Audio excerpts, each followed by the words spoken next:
Ken, there was a question at 6:16 from Cake in a Cup about radon. Please tag that one. Ooh, radon. Radon gas, yeah. Bad one. Yeah, so moving forward in the future, I've been working with a couple of your gentlemen there. Oh God, I can't believe I had their name on the tip of my tongue. I think he's the president or CEO. Who's your? Vic. Vic, and then we got Vic and Bill. We had there's Vic, Bill, and sometimes Bob, and Jeff Lowenfeld is on our board of directors. No, Bill. It's Bill. Definitely Bill. Yeah. Bill Riddle. He's kind of my opposite in ag. He does in ag what I do in Canada. Yes, that's him.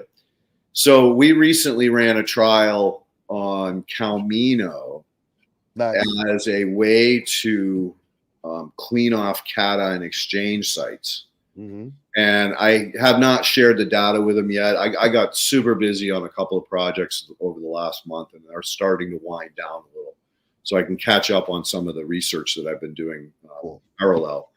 And a really interesting result, because the three of us were brainstorming. Well, because it's in an amino acid form, will it bond to the cation exchange site, or is it just like free? Is it free floating? Mm-hmm. It's going to just dissipate or be uptaken.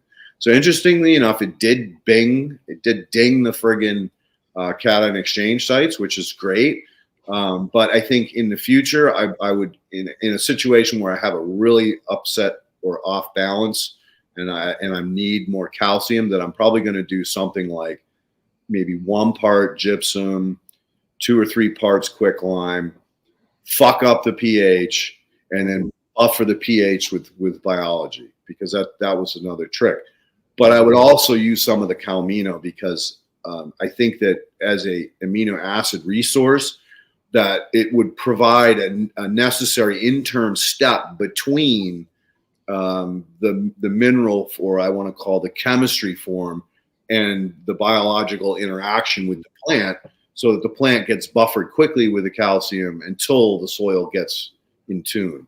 But that was something that I was hoping to get a little bit of time in, about some of the amino acid digest products that you've been bringing out. Yeah, we've had some amazing results with the Cal-mino, just feeding it on a regular basis to plants with different types of diseases, be it powdery mildew, plants outside dealing with botrytis, or even the hard ones like tobacco mosaic virus or vexillium wilt.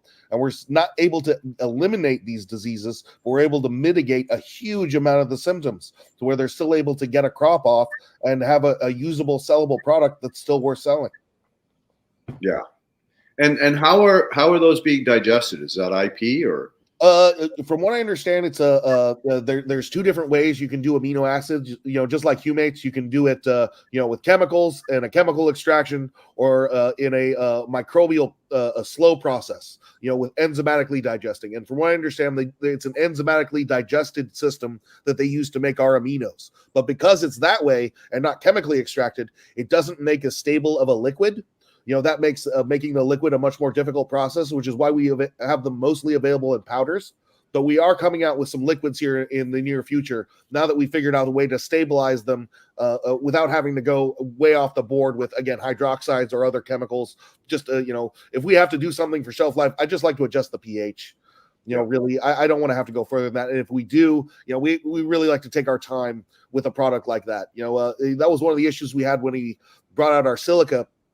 Our new nanostructured silica it worked fine in all its iterations, but the shelf life and its exposure to cold would make it so it wouldn't, when you couldn't shake it up, it wouldn't remix together, and we kind of had to figure that out over the course of a year before we released it. But it seems as a powder form and making it into a liquid, the results compared to the other products that we've compared it to that are identical but are produced in other parts of Asia and are chemically extracted instead of microbial extracted or enzymatically extracted, the difference is night and day.